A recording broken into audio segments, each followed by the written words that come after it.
बिस्मिल्लाहिर्रहमानिर्रहीम। अस्सलाम वालेकुम। कैसे हो प्यारे बच्चों, उम्मीद करती हूँ खैरियत से होगे। चैप्टर नंबर 8 डेसिमल्स के अंदर हम आज लास्ट टॉपिक करने जा रहे हैं लेसन नंबर 6 का, फ्रैक्शंस एंड डेसिमल्स, जिसमें हमने डेसिमल को फ्रैक्शन में और फ्रैक्शन को डेसिमल में कन्वर्ट करना सीख लिया है। इसके अंदर से हमने एक पार्ट करना सीख लिया है और एक पार्ट हमें करना बाकी है। तो आज हम ये सीखेंगे कि अगर हमारे पास डेसिमल दिया हुआ हो तो हम उसको फ्रैक्शन में किस तरह से कन्वर्ट करते हैं। हमने ये चीज़ आराम से बहुत तफसील से सीख ली थी कि फ्रैक्शन से डेसिमल में कैसे आते हैं। आज उसका रिवर्स, डेसिमल से कैसे फ्रैक्शन में आते हैं, इस चीज़ को सीखेंगे। सिर्फ 2-3 स्टेप्स आपको फॉलो करने हैं और आप बड़ी आसानी के साथ इसको जो है वो सॉल्व कर लोगे। तो यहाँ पर मेरे पास पेज नंबर 183 के ऊपर क्वेश्चन नंबर 7 है और इसमें हमसे कहा जा रहा है कि आपके पास एक डेसिमल है 0.6, ठीक है। आपको इसको एक्सप्रेस करना है फ्रैक्शन में, यानी इसको कन्वर्ट कर देना है फ्रैक्शन के अंदर। तो इसके अंदर बच्चों सिर्फ इतना आपने याद रखना है कि आपने ये देखना है कि आपके पास डेसिमल के बाद कितने डिजिट्स मौजूद हैं। दरअसल आपको सिर्फ ये डेसिमल ख़त्म करना है। और ये ख़त्म कैसे होगा? ये ख़त्म ऐसे होगा कि हम इसको उठाकर लास्ट डिजिट के आखिर में ले जाएं। और हमें ये बात पता है कि जो भी नंबर होता है जहाँ पर डेसिमल ना हो, तो डेसिमल कहाँ होता है? उसके लास्ट डिजिट में होता है। तो जब यहाँ पर ये डेसिमल उठकर लास्ट डिजिट के आखिर में आ जाएगा तो ये खुद ब खुद ख़त्म हो जाएगा, रिमूव हो जाएगा, यहाँ से सामने से गायब हो जाएगा। तो अब यहाँ पर मैं देख सकती हूँ डेसिमल के बाद सिर्फ एक डिजिट मौजूद है। तो मुझे क्या करना है कि यहाँ पर अभी मेरे पास बच्चों नीचे कुछ नहीं है डिनोमिनेटर में, तो इसका मतलब है मेरे पास नीचे डिनोमिनेटर में क्या है? 1 है। और जैसे ही डेसिमल एक डिजिट आगे मूव होगा तो यहाँ पर नीचे मेरे पास एक 0 ऐड हो जाएगा, ठीक है। तो इसका मतलब क्या हुआ बच्चों? इसका मतलब सिंपल ये है कि अगर मैं 0.6 को 10 से मल्टीप्लाई कर दूं तो मेरे पास आंसर क्या आता है? हमने सीखा है ना कि हम 10 से किसी भी नंबर को मल्टीप्लाई करते हैं तो उसका डेसिमल एक डिजिट आगे मूव हो जाता है। तो यहाँ पर आप देख सकते हैं कि ये क्या बन जाएगा? 6 बन जाएगा। तो सिंपली हमें क्या करना है इसको बच्चों कि हम इस डेसिमल को एक डिजिट आगे मूव करेंगे और ये मेरे पास बन जाएगा 6/10 और ये आ गया फ्रैक्शन, ठीक है। अब ये 6 पॉइंट तो हम नहीं लिखेंगे ना यहाँ पे, क्योंकि पॉइंट लास्ट में आ चुका है और उसको हमने हटा दिया है। अब ये हमने देखा कि 6/10 ये तो हमारे पास जो है वो दोनों नंबर्स एक दूसरे को कट कर सकते हैं। किससे? 3 से, और 2 से। 2 3s are 6, 2 5s are 10, तो हमारे पास ये आंसर आ जाएगा 3/5। तो आपने सिंपली ये करना है कि आपने ये देखना है कि डेसिमल के बाद कितने डिजिट्स मौजूद हैं। अब यहाँ पर देखो डेसिमल के बाद मेरे पास 2 डिजिट्स मौजूद हैं। मैंने कहा 2 डिजिट्स आगे करने के लिए मुझे नीचे क्या लेकर आना पड़ेगा?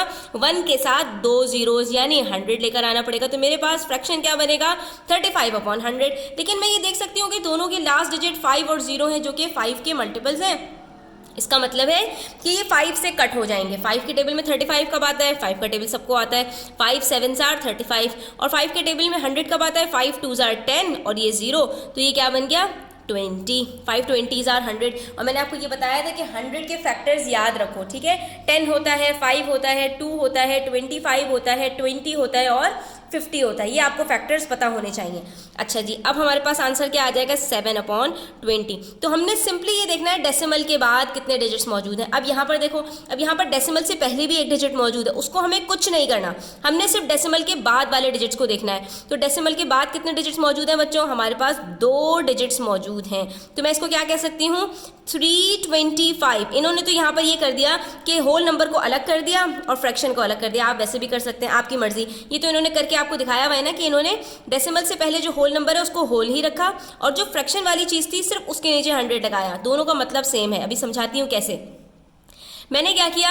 मैंने सिर्फ डेसिमल को 2 डिजिट्स आगे किया और ये बन गया मेरे पास न्यूमरेटर में 325 और 2 डेसिमल के ऊपर आगे करने से यहाँ पर नीचे मेरे पास 1 के साथ 2 zeros आ गए यानी 100। अब मैं ये देख सकती हूँ दोनों 5 के मल्टीपल्स हैं। तो अब ये बहुत बड़े बड़े नंबर्स हैं, हमने इसको यहाँ पर 5 से इस तरह से डिवाइड करके देख लेना है, ठीक है। तो 5 6s are 30, बचा 2, 5 नीचे उतारा, 5 5s are 25 और ये ख़त्म हो गया। तो आंसर क्या आया? 65, यानी 365s are 325 और 3 का हमने टेबल में अभी ऊपर ही देखा था 320s are। तो अभी यहाँ पर हम देख सकते हैं कि अभी ये मज़ीद सिंप्लीफाई हो सकता है क्योंकि दोनों के आखिर में 5 और 0 हैं, ठीक है। तो हमने इसको मज़ीद सिंप्लीफाई किया। यहाँ पर 65 को हमने इसमें रखा और 5 से इसको डिवाइड करके देखा तो अभी यहाँ पर हमारे पास आंसर आ गया 13, ठीक है स्टूडेंट्स। ये आपने इस तरह से करते जाना है, सही है। तो यहाँ यहाँ पर ये आया है 13 और 5 4s are 20, तो ये बन गया हमारे पास 13/4। लेकिन ये क्या था, ये हमारे पास जो है वो इम्प्रॉपर फ्रैक्शन आ गया, तो हम इसको कन्वर्ट कर देंगे मिक्स नंबर के अंदर, और मिक्स नंबर में कन्वर्ट करना आप लोग सीख चुके हैं। किस तरह से करते हैं ये देख लीजिए, ठीक है, कि हमारे पास यहाँ पर जो कोशेंट आता है उसको हम होल नंबर बना देते हैं, जो हमारे पास रिमाइंडर होता है वो हमारा न्यूमरेटर बन जाता है, और जो हमारा डिनोमिनेटर है वो एज इट इज आ जाता है। तो ये क्या बन जाएगा, 3 होल 1/4। तो ये 3 होल इन्होंने लिख कर दिया हुआ है, और ये देखें 1/4 आ गया।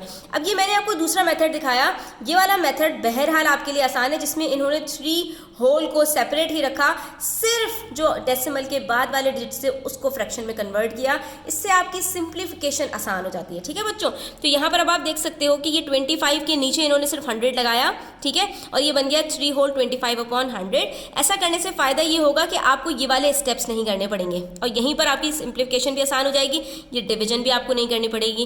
क्यों? क्योंकि हमें पता है 25 1s are 25, 25 4s are 100, तो यहीं पर हमारा आंसर 1/4 आ गया। तो दोनों तरीक़ों से हमारा आंसर सेम आया है, ठीक है। और यहाँ पर ये बच्चों मैं आपको ये मैं कह रही थी कि आपको बता दूंगी मैं, तो आप यहाँ पर इसको मल्टीप्लाई कीजिए, 100 3s are 300 प्लस 25 325, तो ये हमारे पास इस तरह से इम्प्रॉपर फ्रैक्शन बनता है। यानी कि ये दोनों चीज़ें सेम हैं आपके पास, इसमें कंफ्यूज होने की ज़रूरत नहीं है, ठीक है। तो अब यहाँ पर हमारे पास कुछ क्वेश्चंस हैं, हम इसको करके देख लेते हैं, इससे हमें और ज़्यादा क्लियर हो जाएगा कि किस तरह से जो है वो डेसिमल को कन्वर्ट किया जाता है फ्रैक्शन में। अब यहाँ पर डेसिमल के बाद सिर्फ एक डिजिट है, हमने एक डिजिट आगे किया और ये बन गया 8/10, ठीक है। यहाँ पर डेसिमल के बाद 2 डिजिट्स हैं, तो हमने लगा दिया नीचे 100, ठीक है। यहाँ पर डेसिमल के बाद एक डिजिट है, हमने नीचे लगा दिया 10, ठीक है, सॉरी ये हट गया हमारे पास से।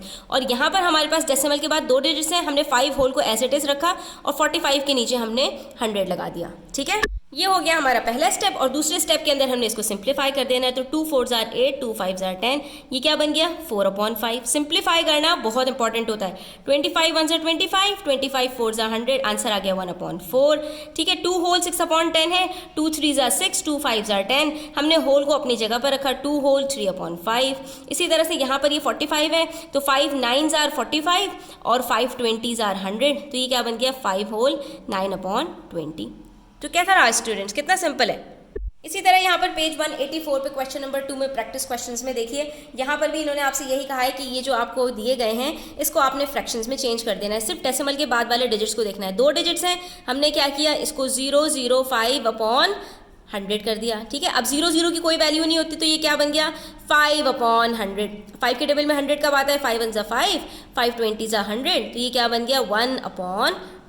कितना सिंपल है। इसी तरह से यहाँ पर भी डेसिमल के बाद 2 डिजिट्स हैं, तो इसके अंदर भी हमारे पास यहाँ पर नीचे 100 आ गया। अब हमें पता है कि 13 तो हमारे पास प्राइम नंबर होता है, और 13 के टेबल में 100 नहीं आता, तो ये एज इट इज रहेगा, ठीक है। इसके बाद यहाँ पर देखिए 2 होल है, और उसके बाद डेसिमल के बाद 2 डिजिट्स हैं, तो हमने कहा भाई 04 का मतलब सिर्फ 4 होता है, और 2 डिजिट्स हैं तो नीचे क्या आ जाएगा 100 आ जाएगा। फिर 4 के टेबल में 100 कब आता है, हमें पता है 425 से 100 होता है, ठीक है। तो अब यहाँ पर ये 2 होल 1/25 आंसर आ जाएगा। इसी तरह से यहाँ पर देखिए 7 होल है और 2 डिजिट्स हैं डेसिमल के बाद, तो ये क्या आ गया 35/100। दोनों 5 के मल्टीपल्स हैं, तो 5 से हम इसको ज़रा डिवाइड करते हैं, 5 7s are 35, 5 20s are 100, तो ये क्या बन गया 7 होल 7/20। कितना सिंपल है स्टूडेंट्स, इसके अंदर आपको ज़्यादा कुछ भी करने की ज़रूरत नहीं है, सिर्फ ये 2 स्टेप्स को फॉलो करोगे और क्वेश्चन सॉल्व हो जाएगा इंशाल्लाह, ठीक है। तो आज की वीडियो यहीं तक रखते हैं। आई होप कि आपको क्लियर हुआ होगा। स्टिल कोई क्वेश्चन हो, क्वेरीज हो, कमेंट सेक्शन में पूछिएगा। वीडियो अच्छी लगी हो तो लाइक कीजिएगा, चैनल को सब्सक्राइब कीजिएगा। अपना ख्याल रखिएगा। अल्लाह हाफिज़।